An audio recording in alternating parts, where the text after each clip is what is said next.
Welcome to The Engaging Life, a podcast about using engagement equity to improve your relationship building skills in your personal and professional life. And now, here are your hosts, Brandon Suba and Angela Cheney. Oh, Angela. Hello, Brandon. How are you?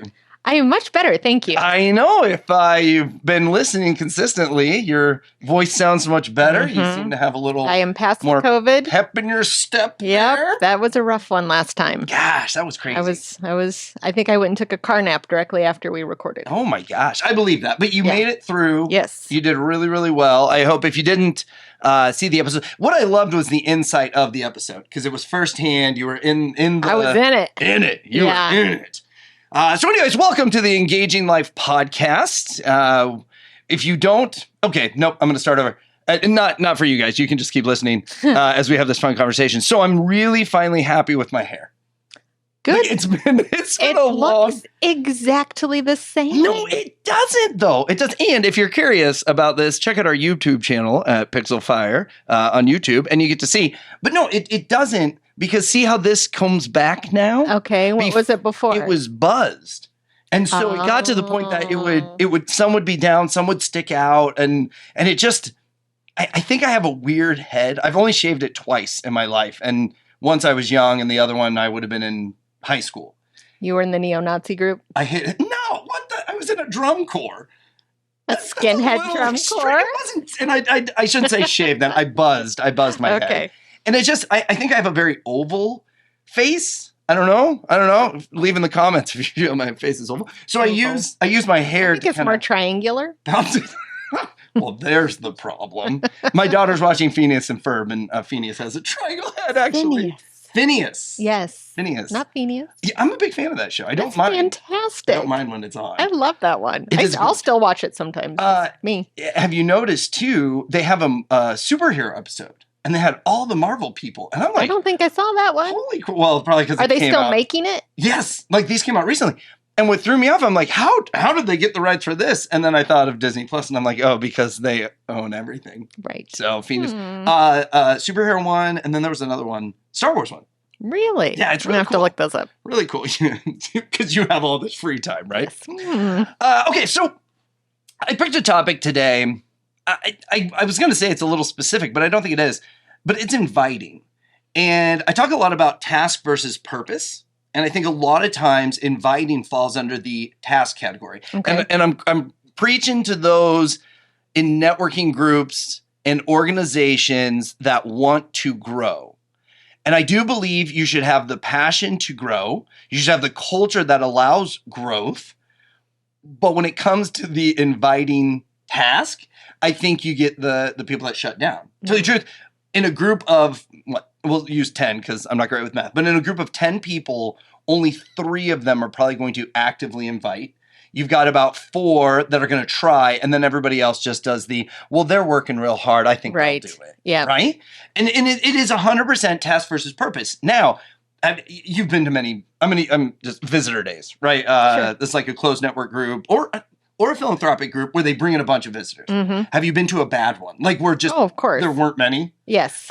Awkward. My favorite meetings I would go to, because maybe I was the presenter, they'd stand up and they're like, well, today's our visitor day and we have none. To tell you the truth, half of our members are gone. And, Yes. I would usually do the twist. I would give kind of what we're going to talk about today, a presentation on inviting and tips on that.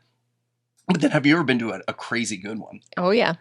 When you've got 20, 30, 40, let's say 10% more than your membership of visitors in the group, it's buzzing. People are excited.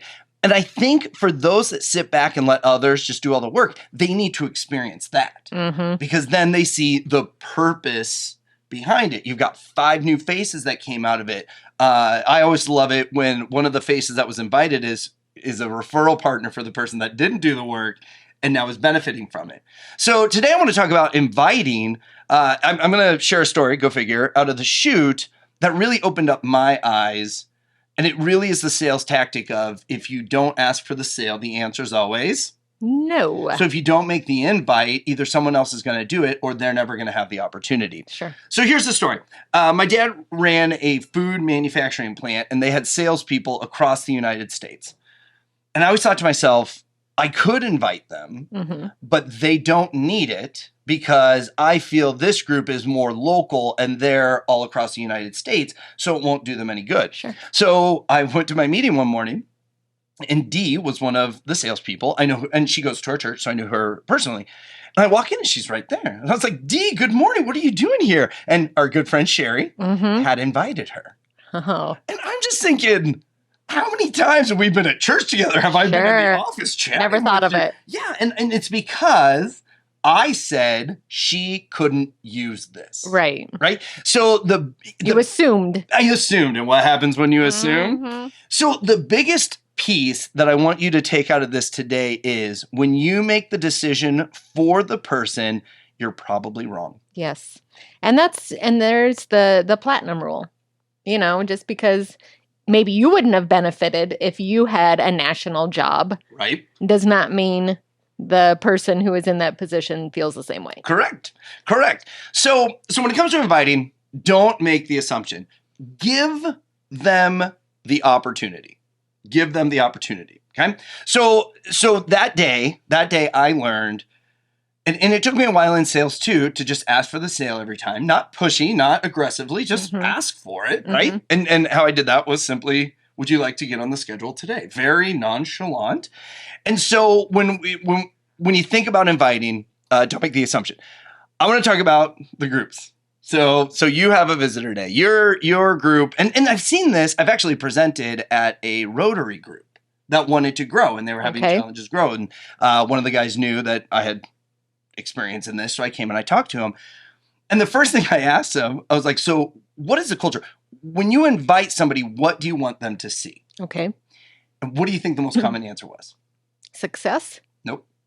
Friendly people. Bingo. We're just the friendliest group. Business does happen, referrals do happen, friendships happen, but we are just a friendly group. I don't think that's a bad thing. No, not at all. I think it's actually a little scarier to go to the groups that are produce a lot. Yeah. Very boom, boom, boom, boom. Oh, yeah. You have a much smaller intimidating. Yeah. So as I've talked to so many groups and so many people about this, you're friendly. So when you have a culture that's friendly, inviting, welcoming, and maybe does have some success, great news, folks, that will do all the selling you have to do. Yeah. But if you don't invite them and give them the opportunity to come, then they never know. And that's such a hard, because I've been in groups like that before where I didn't invite because we'd had such poor turnout in the past that I didn't want to embarrass myself. I didn't want to, I waited until the group was stronger. It's kind of that chicken and egg thing. Well, if all of us are waiting to invite until the group is stronger, it's never going to get stronger. But it is that whole, somebody else will do it. Yes. Yep. And that's like a classic blunder. I can't remember the name of I'll put it in the show notes or comments, but there's a fantastic book about making the asks. How to ask and one of the classic blunders is asking a group to do something because everybody else in there is going to assume somebody else is going to do it. Yep. And so that's, and I know that's why B&I did Visitors Day the way, they tasked each person and they had to prove that they were doing it because if you just ask, hey, Visitors Day is coming up, let's try and get a lot of people here, everybody do an invite, you'll be like, well, I bet Brandon's going to invite 6 people. So that's, like 3 of mine, I don't have to do it. Or, it's just a classic human, people just think somebody else is going to do it. It's like the bystander syndrome. Oh, I was going to go to the group project in high school. Yeah, I'm going straight to people getting assaulted. Yeah. Where they did that one case. Again, here I am giving examples and I can't give you any specifics, but she was being like attacked on the street and was seen by this whole attack was seen by like 40 people and no one did anything about it because they all thought somebody else was going to. Yep. Bystander syndrome or bias. What's the show? What Would You Do? I like that show. I've never watched it. So it's... oh, no, I have. Yeah, where they'll have they do scenarios and see what people do, yeah.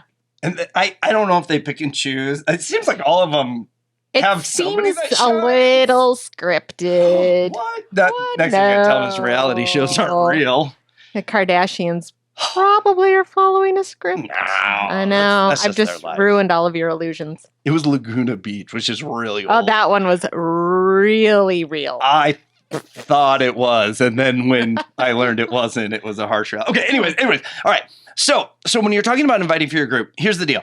Giving a task onto it and saying, what you were referring to is the 50 letters. Everybody send 50 letters, and then you cut it back half and half. I've done the presentation 1,000 times, right? But you're giving them a task. So when you think about growing a group, think of the purpose. Okay. And it's as simple as, why don't you want to show more people how great we are? Why don't you want your friend to see this real positive environment? Now, I think it gets a little tough when you start digging into, why don't you show the results of our group? Why don't you show the closed business? Why don't you show the referrals? Because I don't know what your luck is like, but if I sell the referrals and they come and they visit, that's going to be the one day everybody stands up and is like, oh, I'm so nothing. happy. Right? And then it's like, so those referrals. Well, you can't control the outcome there. Correct. Yeah, Correct. but you can control, or not control, but if you've got a really friendly group, you know they're going to be that way. Yep. And so you can control what's gonna happen there, what the image is going to be. Right. And so here's a mindset for you. Don't you love it when you get to expose your business? Expose is such a good word. Is that not a good word? Well, I knew. I love exposure. If I do this with my hands, does it make it work? Brandon, you love exposing I yourself, love exposing my but business. I don't, yeah, that word is When you give somebody the opportunity to get, well, then what word do you want me to use? show off. Show off your business. Don't you like showing off Yes. your business? So when you give somebody that opportunity, to me, that knocks down the wall, right? So when I would invite people, yeah, I would talk about, the group's really great. I enjoy it. Well, of course you enjoy it because you're going to it. Right. But I would always say, but I would love for you to get exposure for your business to fill in the blank, 10, 15, 20, 30, however many people may be in the room. Now they see a purpose. Now they see a value, right, where they get to come even if they don't join. Correct. They have the opportunity to meet these people. Yep. Yeah. And I do love the hope. Hope's not a plan. I've never met anybody that came. Well, I guess that's not true. I couldn't give you a name, but the whole theory of invite them, if they don't join, they might send someone. It's like in my head, I'm like, okay, well, the people that are reaping the benefits still aren't inviting. Why is this one person that got nothing out of it going to invite? Yeah. But it has happened. It has happened. It's a business coach situation, but it has happened. So when you're thinking about inviting for a group, show the purpose. And if you're in leadership in these groups, give a purpose on why you want to grow. Don't just have a number that you want to hit as a goal, because that's a very low percentage of people in the room that will drive them. You get a little higher percentage when you talk about the exposure. I keep saying exposure. When you talk about the business that could become of this. And what I drilled in at the end, when there were enough long-term members that everyone was just done with visitors days, is I flipped the script and I said, well, our whole theory is the whole giver's gain theory. You have this person over here that has no referral partner in this chapter. So if you don't want to invite your friends, if you don't want to invite for that purpose, invite for them. Yeah. And if you show up with somebody that they can work with, that is almost more valuable than one referral because it's a referral source. Absolutely. So if you're having challenges growing a group, or you want to have an event, because it is that time as summer gets over, that's when all these visiting events happen. Really try to find the purpose, not the task. Sell the purpose and give options on the task, because everybody does things a little differently. And I bet you will find better success with what your ultimate goal is. Okay. So next one. And this is another layer to it. Your business, digital marketing, right? Isn't that what you dabble in? So I have somebody that I think would benefit from your product or service. They're a newer business. They've got good traction. They've got a decent income coming in. They're ready to go to the next level. That's perfect ideal referral for you, right? Right. I could send an email. I could connect you guys. I can even take you out to coffee. But one cool thing about consistent meetings is I know you will be at this location at 1:00 on Tuesday every week. And I don't know if you have a group then, but just if you're in a group with somebody that meets every week, you know that consistency. So I have the opportunity to now say, hey, Business ABC, I would love to introduce you to Angela. She does digital marketing, but let me buy you lunch and come to my meeting with me. I'll give you a personal introduction and you'll get to hear a little bit about what she does within the meeting. Perfect. To me, I've now brought you a face referral, not a paper referral, right? And it's the actual real deal. They get to meet you. And I firmly believe you can see if your personalities mesh, right? On a piece of paper referral, you have no clue who this person is. So then you get to meet them personally. They get to see your meeting. And, if they join, that's great. If the referral happens, that's great. But if you're checking boxes for visitors, guess what? That's an easy way, in my opinion, that's an easy way to invite someone because it's window shopping for a product they're already looking for. And they might be interested in the group too. Yeah, absolutely. You never know. Or shoot, okay, well, you didn't end up working with Angela, but you did send a referral to the roofer because you have a hole in your roof. So I think it's a really cool, unique way. And once again, this whole thing about inviting is I ran through my head on why I hated the 50 letters. And it came down to it was a task. It also came down to I'm not just going to walk up to you and say, Angela, you own a business. You should come to my group. Yeah, it was completely arbitrary. It was a numbers game. It was quantity over quality. 100%. Now, but I will fight that all day, and it's not even on our list. You can't have quality though without a few quantity. Yeah, I would have groups and they're like, well, we invited 3 people. They're all going to join, and one of the 3 would join. Like that person already had an app, and I was like, so how'd your quantity provide your quality for you? Yeah. So you have to have options on that. So bringing a referral to your group is a great opportunity as a visitor because there's so many other things that could lead to. The next one. Have you ever signed up for a networking event? Which, by the way, I just did events versus groups. If you haven't listened to that episode. Good one. It was a hot one. But have you ever signed up for an event and then you found every excuse not to go? All the time. Yeah. So I do this too. Because, man, mowing my lawn is such a top priority on like a Friday evening or have you what day. So what I started doing was I started inviting people based upon you are my accountability buddy. Like, I know you may not even really enjoy this. I know you wanted to get out more on networking. So, hey, I've got this event on Thursday. You want to come with me? I'll hold you accountable, but mostly I need you to hold me accountable. Yep. To me, this is empowering the other person. Absolutely. And then they're more likely to, oh, yeah, I'll make sure you go. And then they have to go. Dude, and more than I want to count, I've had to get the phone call where they're like, are you going to go today? And I'm like, well. Yeah. You do the. I'll pick you up. It's just like the working out, Yes. It's like, you gonna. Anytime somebody says, and I'll do this with meetings sometimes. Oh. Hey, just confirming, hoping that they're going to cancel it, and half the time it works. It does. If I wouldn't have said anything, they wouldn't. But or if I get that too, I'm just like, oh, I can get out of this. Which is terrible because then you just have to reschedule and do it later anyway. Get it out of the way. But I did. I was in a sales training and the trainer said, don't call the night before for your appointment to confirm because then that gives them the option to get out. And I was like, well, good, because I suck at that anyways and I never do it. So now I can just take it off my list. Great. I couldn't say I saw any stats when I did or not. I was more pissed when I got stood up because I probably could have avoided that if I would have. So for inviting to networking events, if you find yourself backing out or always finding an excuse not to go, find yourself an accountability partner. And the more you can circulate through different partners, the more you give better opportunities to other people. So inviting to wine and dine. Are we switching over to matchmaking here? Well, here on The Engaging Life, we like to talk about life, not just business, right? To all you singles out there. To all you singles. So no, here's why I put this one on here. I don't like inviting with promising something. Because then if that something doesn't happen, it's a double whammy. Okay. Right? Tell me more. Okay, so hey, we're having this catered event coming up. It's going to be awesome. There's going to be tons of people there. So it's really cool ribbon cutting. Come on and go, right? So you've really talked it up. Your catering turns out to be a charcuterie board that is like a 4x5, right? Sure. Like just a tiny little dinky thing. Ritz crackers and slices of processed cheese. Well, yeah, but they were pre-cut. So Oh, it was really okay. convenient, right? And so it's just kind of a letdown. And then 10 people are there. And it's supposed to be this huge event. And the venue really didn't work out so well and all that.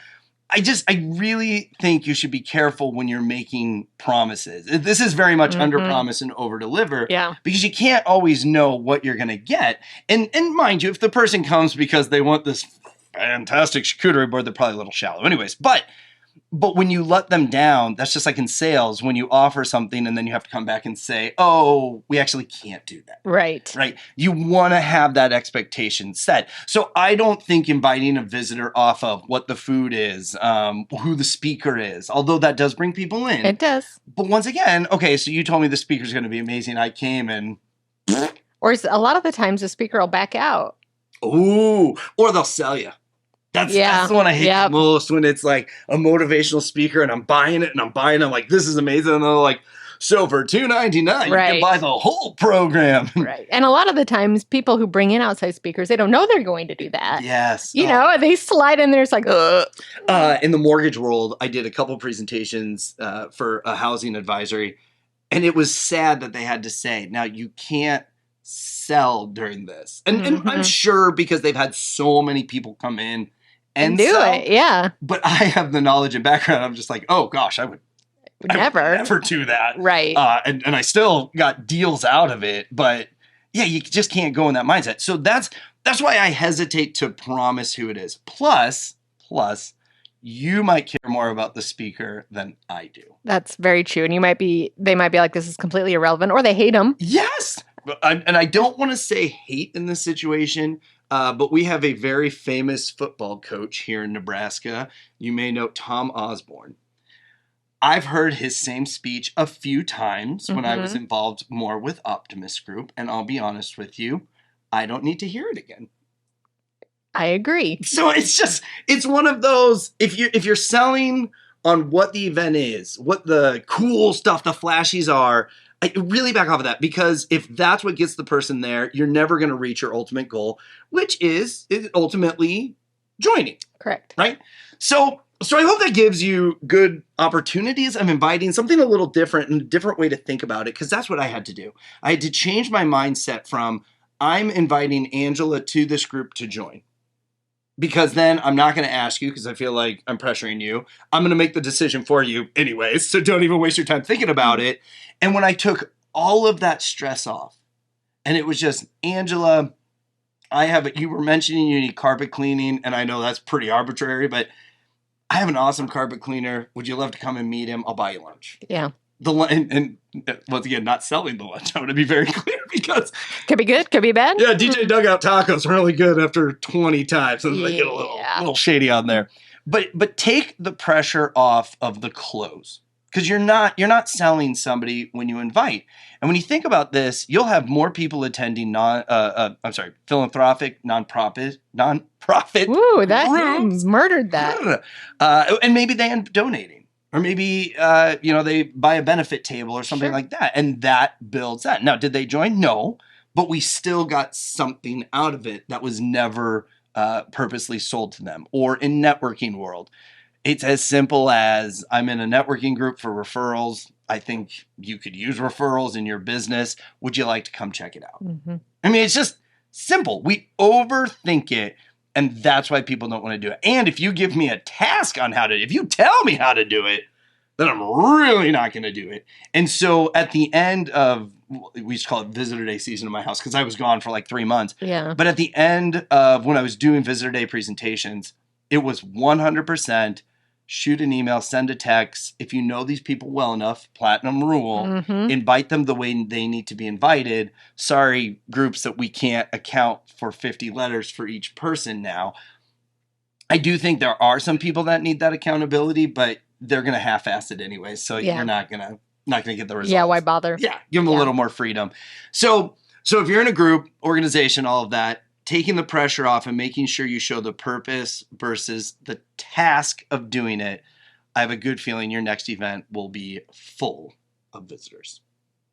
Anything left on that? No, I think you did fantastic. Rock and roll. Hey, we love reviews, right? We do. How many stars? 2, All of them. Or all the stars. I don't know how many they have. 7 sounds great. 24. 24 stars today here. Also, check out the YouTube channel. I talked about it before. I actually like, because I do you listen to all of our podcasts or you don't listen to any? I will listen to them sometimes. I don't like watching them because I just am picky about myself. Just stare at yourself, right? Yep. See, and I'm very conceited, so I love watching myself.